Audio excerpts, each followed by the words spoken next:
the Beyond Sleep Training podcast, a podcast dedicated to sharing real tales of how people have managed sleep in their family outside of sleep training culture. Because sleep looks different with a baby in the house, and because every family is different, there is no one-size-fits-all approach to take. I'd like to acknowledge the traditional custodians of the land on which this podcast is being recorded, the Kalkadoon people. I pay my respects to the elders of this nation and the many other nations our guests reside in from the past, present and emerging. We honour Australian Aboriginal and Torres Strait Islander people and the unique cultural and spiritual relationships to the land, water and seas, as well as their rich contributions to society, including the birthing and nurturing of children. Welcome back to the Beyond Sleep Training podcast. I'm your host, Carly Grubb, and with me today is Jamilia Beasley, otherwise known as Terra De Mama, who I am a big fan of following on Instagram. Welcome, Jamilia. Hi, well, thank you for having me. Now, Jamilia is a postpartum doula and also an infant sleep educator, and she is the mum of one little boy. Is that correct, Jamilia? Yeah, that is correct. Yes, one 19-month-old little boy. Beautiful. And she's coming all the way to us from Arizona in the USA. And we were just talking before we came on to record about how similar her place is in the US to where I live in Outback Australia. And I love that we can be able to connect over those similarities as well from all this distance. So thank you very much for coming on.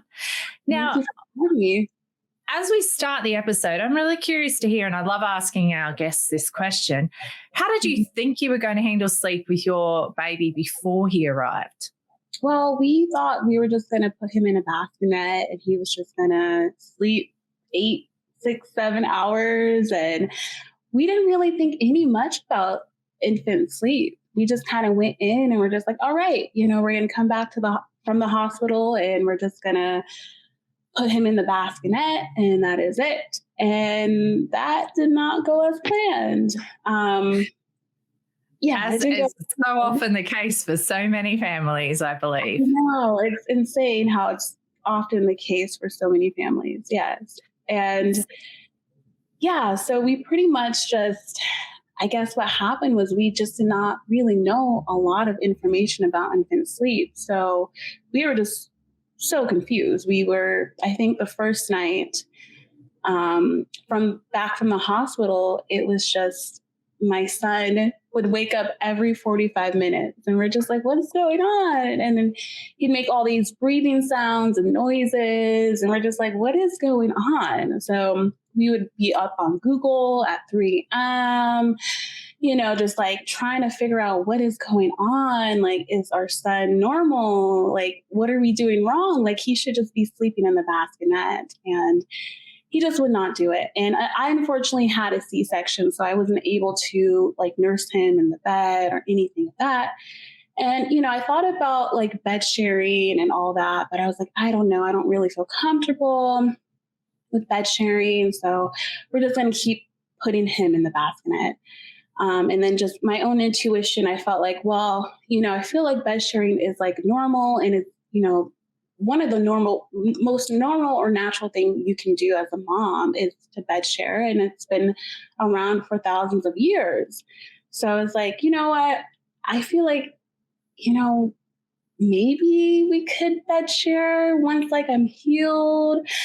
And I just kept putting it off. I'm like, no, he needs to sleep in the bassinet. Like, it's not safe to sleep, do any type of bed sharing. And, I just kind of kept putting it off. I even tried looking up a sleep schedule for him. I was just insane. I just felt like my brain was just going just insane because I was like trying to get my son to sleep in the bassinet, and he would just not sleep longer stretches in the bassinet. So at that time, how were you actually getting him to sleep? What was working for him to actually get off to sleep? Well, we were doing a combination of breastfeeding him and then also formula feeding. And what pretty much got him to sleep was we would have him in the carrier pouch and we would walk him around throughout the house. And then we would transfer him in the bassinet. And then he would sleep for maybe about 45 minutes to an hour.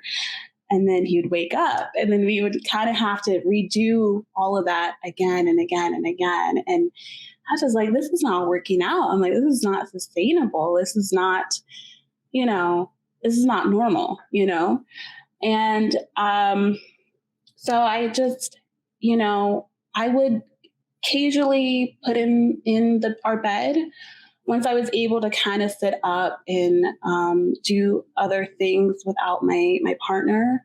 I was able to kind of lay down with my son in the bed. So I would put, I would wake up, he would wake us up and I would get him and I'd breastfeed him and then I'd just lay him in our bed. And, sometimes I would fall asleep with him in the bed. But other times, I would gently put him back in the bassinet. But I was like, this is just not working out for us. I'm like, there has to be a different way. So I did look online. I was able to find resources about safe bed sharing. I was able to find a community of, parents and mamas out there who bed shared and who co-slept. And yeah, I was like, okay, like this seems pretty good. I'm like, I think I'm going to try to do it. And I remember one morning, it was for his morning nap and I was just completely tired. I was just exhausted, and I brought him in our room and I breastfed him and I was dozing off, I was breastfeeding him while laying in the C position in our bed. And I was dozing off and I was like, no, I gotta, stay up. I can't just fall asleep with him in bed. I was still having doubts and I was still having a hard time trusting my intuition. And especially when it regards into bed sharing. And, I was just trying to tell myself, please don't, fall asleep while you are nursing him to sleep. And I just completely fell asleep with him while he was nursing on my breast, and we slept for a good 3 hours. And that was the most sleep I've gotten this whole time. I think he was about 2-3 months at the time. And that was like the most sleep I've ever gotten, I think ever since I transitioned into my 3rd trimester. And I was like, wow, this is amazing. This is wonderful. And I told my partner, I'm like, you know what? I think I'm going to have him bed share with us. I feel like it's working out. We did it while taking a nap and it was really great. I was able to get sleep and my partner was like, okay, let's do it. So we set up a safe bed sharing. We were able to remove like the big blankets and, pillows and all that. And yeah, we're able to bed share and it's been the most rewardable experience for me as a mom. And, I loved it and I still love it. We still bed share. Yeah. I can hear the relief in your voice when you finally got some sleep too. And isn't it interesting, like how despite your brain trying to fight with you about it, your body was still, sending all those messages because it's got all those beautiful sleep-inducing hormones for you as well as your baby. Yeah. And it was calling you to sleep and you actually got there. Yeah, I got there finally. And I was like, why didn't I just listen to my body before? My body was telling me, you need to sleep, and it's okay to sleep with your baby as long as you do it safely. It's totally okay. And I really wish I would have listened to my body a lot more earlier and not have that self-doubt. Well, I think because there's a lot of reasons we have that self-doubt, isn't there? So when you were in those early days, you said you were, doing some Googling and talking to people and things like that. Was anyone in those spaces talking about safe bed sharing options, or was it very much still focused on how to get your baby sleeping independently? Yeah, I was still pretty much focusing on my son sleeping independently. And, I was like, well, I totally understand that. I get that. But I'm like, that's just not working out for us. Like, he's not sleeping in the bassinet for long stretches, or, I mean, he would only sleep for about 30, 45 minutes and he would be up and awake. So I was like, this is not working out for us. We have to find a different reason.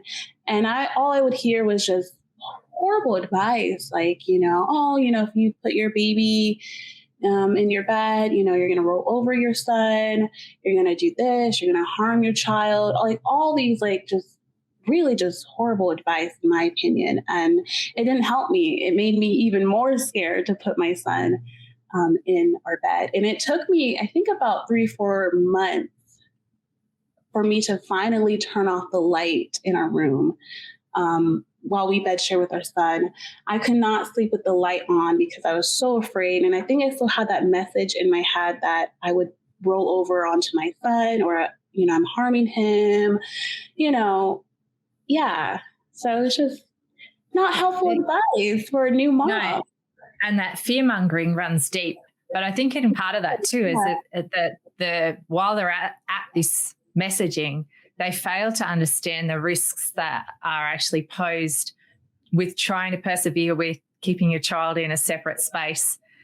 When neither of you is able to actually get sleep, it becomes extremely risky itself, because you become more and more fatigued and you're more likely to be falling asleep in dangerous settings, as opposed to being more rested and being in a prepared or on a prepared surface because you're actually intending to share sleep. Right. It does. It honestly does. Yeah. And I see that a lot when I work with mothers too. It's like they're on the verge of sleep deprivation because they're so focused on trying to put their babies to sleep independently. And, and there's other resources and other ways to get your baby to sleep, and independency is really not the goal. Our babies, they depend on us for lots of reasons, until they're, able to branch off to become more independent. And that takes a long time for that to be, achievable, So a lot of time and energy gets spent on a goal that's really not even a worthy one a lot of the time, because while you and I both, sounds like we both had it in our heads that that's what we should be striving for, in actual reality, babies are meant to be dependent and they're meant to need and thrive in proximity with their caregivers. So it's really unfair for new parents like us who are led to believe that our babies need one thing when actually they need the polar opposite. Exactly. Yes, it really is. Yeah. And I felt like that really, in some ways, made me just, I don't know, it just really, the fear mongering a lot in the early days of my motherhood experience really did, in my opinion, just, it made me not, in some ways, I guess, it made my motherhood experience a little more rocky because I still was, again, carrying that self-doubt that, all the information that, you just look on Google and you see like all these sleep advices and they're just catered towards one point of view and not others, not like alternatives of, and I just felt very just insecure as a new mom, and I didn't feel supported. But that's why I had to branch out to find other support groups and moms who do bed share and co-sleep, because it made me feel, all right, I'm doing something great and wonderful, and I'm not putting my baby in harm. This is what, pretty much we've been doing for thousands of years, and yeah, it just made me feel very empowering to find a community of moms that bed share and that, were able to co-sleep with their babies. It's pretty powerful. I agree. It definitely makes a difference. And just being able to troubleshoot and talk to people who are living a similar experience to you has massive amounts of power. Now, I was wondering also, so around this time, you'd said earlier that you'd been using the front pack baby carrier to help with your baby, but he was a tiny person. How did day sleep look for you with your baby? Was the carrier part of that, or how was things going there? It was, and for the first maybe month or so, he was able to sleep pretty much out from our arms. So we would put him on like a little pallet, we would supervise him throughout the day, and he was just like right there. And then once he turned 2 months, it was like, nope, I do not want to lay on this pallet on the floor anymore. I want to be in your arms. I want you to carry me. So we would, he was always in the baby carrier, for naps and for his night sleep as well. The baby carrier was a lifesaver for us. And I always tell new moms, I'm like, please get a good baby carrier because it's life-changing. It really does help you out a lot. It really does. Did you know about baby wearing like carriers and things like that before you had your babe, or was that something that came in afterwards as well? Came in afterwards. I didn't really know. Like I knew moms did the baby carriers because I did see them do that before I became a mom, but I did not know like how important it was to have a baby carrier and how life-saving it was. So yeah, I really just learned about baby wearing after I became a mom. Yeah.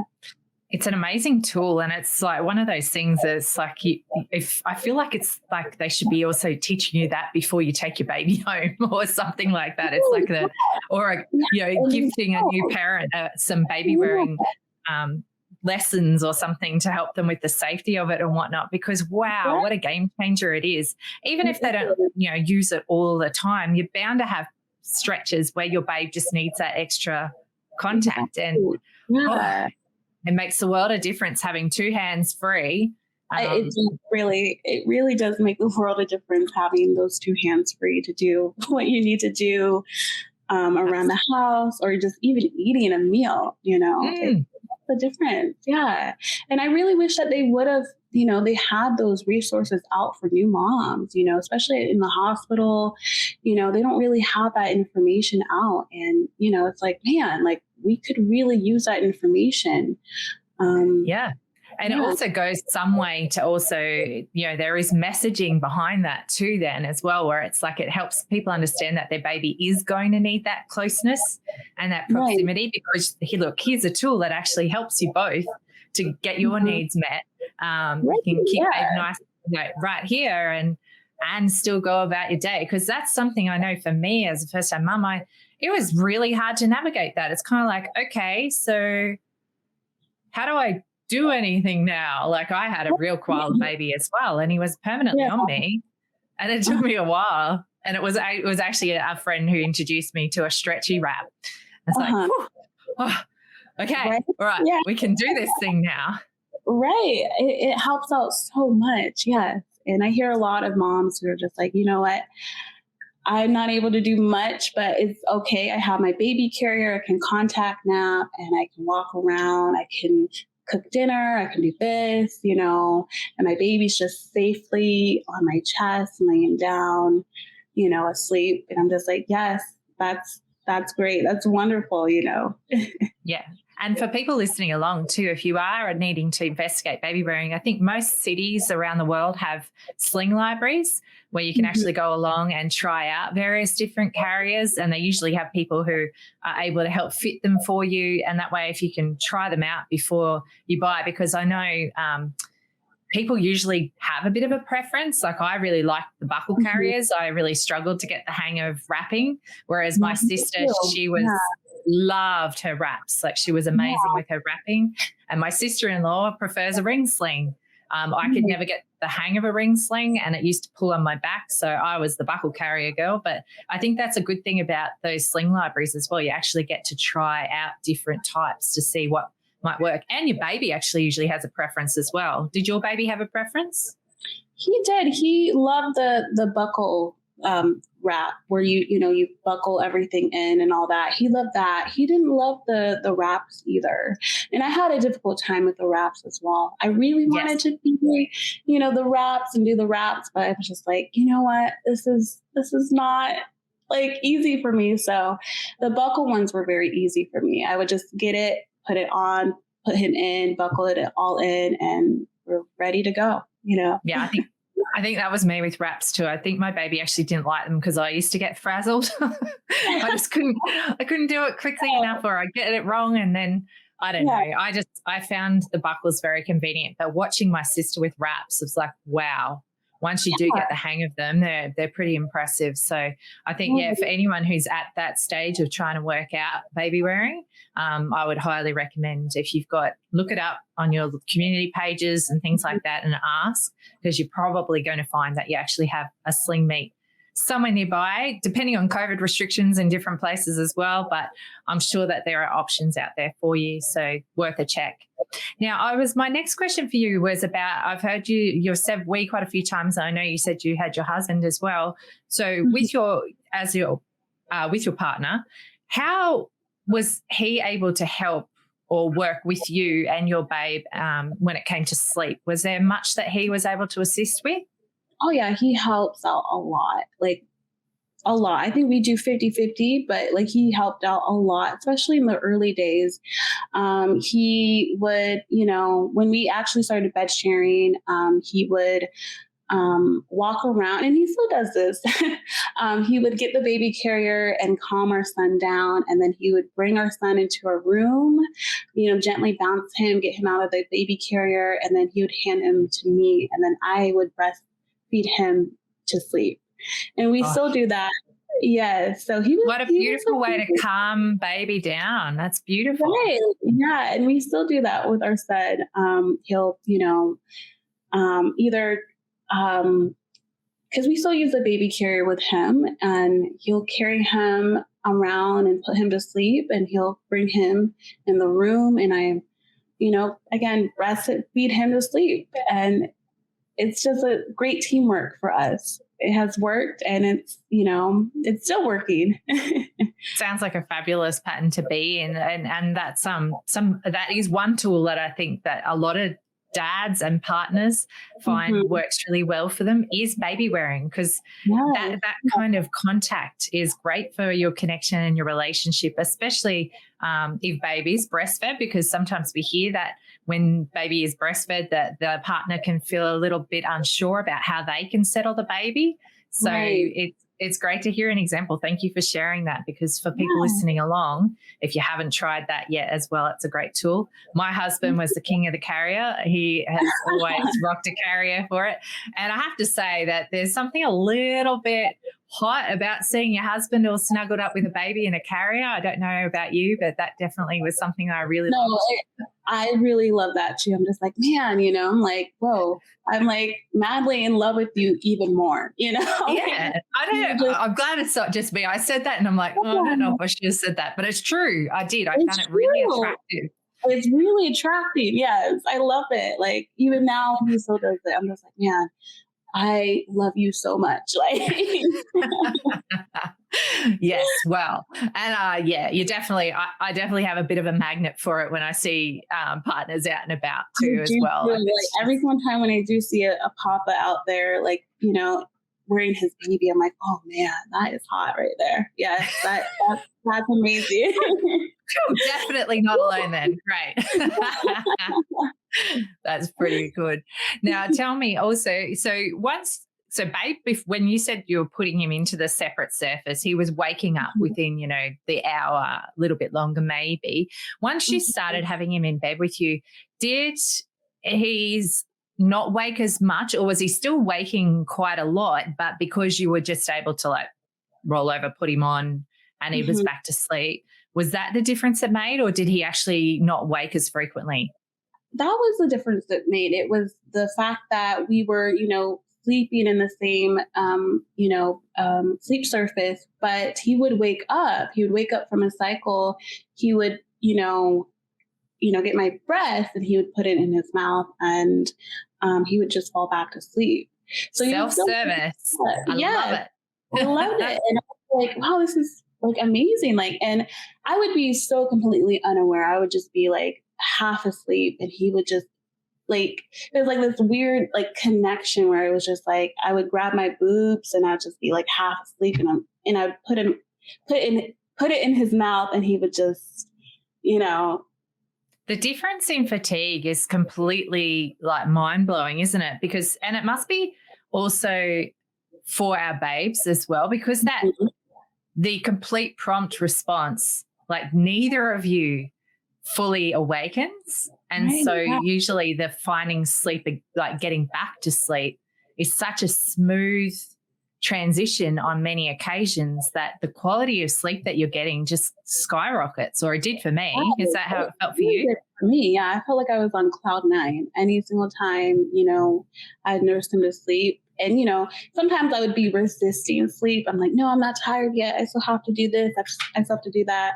But any single time I would just drift peacefully to sleep. It was just, and I was just like, what is going on? Like, why is that like happening? And I did look it up, like the whole hormones and all that, Yep. connected to sleep. And I was like, that's so cool and interesting, it's really amazing though. Absolutely. That. Yeah. Physiologically, our bodies have got our back. Like they Exactly, they do. recognize that we need to be able to meet our baby's nighttime needs and also meet our sleep and rest needs. So it's trying to give us that happy medium or tool. And it doesn't mean, so for people listening along, it doesn't mean that you don't sometimes feel really fatigued or tired, and you don't, it's not that every single night is seamless, but it's more of the pattern or the norm.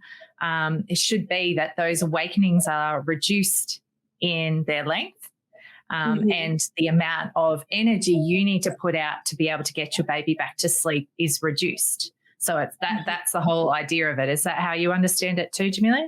Yes, that's exactly how I understand it. Yes. Yeah. Yeah. Very cool. Yeah. So tell me, your babe's about 19 months now and you're bed sharing currently still. And Yes. how's sleep looking at about 19 months for you guys? It's been amazing. Yeah, he's able to sleep longer stretches. He doesn't need me as much, which has been a relief. But then I'm just like, man, I miss those, cuddle sessions in the middle of the night. But he's able to sleep longer stretches and he's able to sleep deeper. And yeah, it's looking great for us. Yeah. It's amazing watching them grow. And I know that hitting around that 2-year-old mark, there's like different things that go on for them again, but they really just grow before your eyes. It's quite fascinating to see, isn't it? It's really fascinating. It's been very beautiful to nurture him to sleep and just see like the growth and, the maturity and all of that. It's just been amazing to witness all of that. Beautiful. And I think our listeners will have really enjoyed listening along to hearing how you've experienced sleep with your baby. I'm just looking at the time and we're coming up to our 30 minutes. So I thought I'd check in. Do you have a tip that you'd like to share with our listeners today? Yes. My tip is to follow your intuition. And you are the only one that knows your baby. No one else does. Follow your intuition. You know what is best for your family. Perfect. It's simple and it's true. It's sometimes hard to tune into that intuition, but it's usually there niggling away at the back, even if you haven't figured out how to hear it just yet. So it's a really wise thing to suggest to people. And I'd strongly encourage anyone listening along to see, if you haven't yet tapped in, tap on in today, because it's going to help you out. And it's forever, isn't it? It's not just with our tiny babies.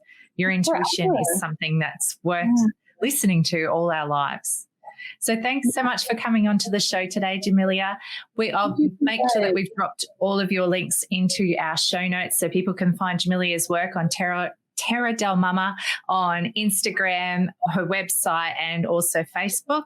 And we'll put those links into the show notes for today. Thank you so much for your time today, Jamilia.